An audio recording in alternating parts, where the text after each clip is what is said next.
America భద్రత కోసమే operation epic fury చేపట్టామని అమెరికా అధ్యక్షుడు ట్రంప్ తెలిపారు.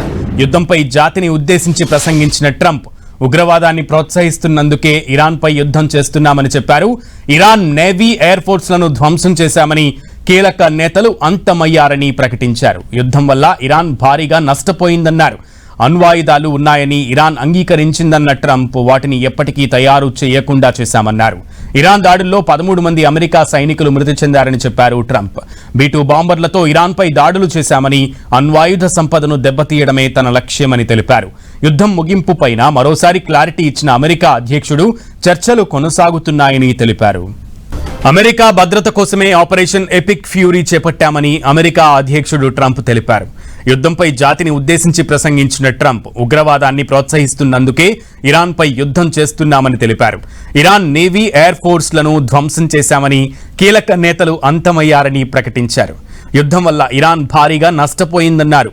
అణ్వాయుధాలు ఉన్నాయని ఇరాన్ అంగీకరించిందన్న ట్రంప్ వాటిని ఎప్పటికీ తయారు చేయకుండా చేశామన్నారు. ఇరాన్ దాడుల్లో 13 మంది అమెరికా సైనికులు మృతి చెందారని చెప్పారు ట్రంప్. B-2 బాంబర్లతో ఇరాన్పై దాడులు చేశామని, అణ్వాయుధ సంపదను దెబ్బతీయడమే తన లక్ష్యమని తెలిపారు. యుద్ధం ముగింపు పైన మరోసారి క్లారిటీ ఇచ్చిన అమెరికా అధ్యక్షుడు చర్చలు కొనసాగుతున్నాయని తెలిపారు.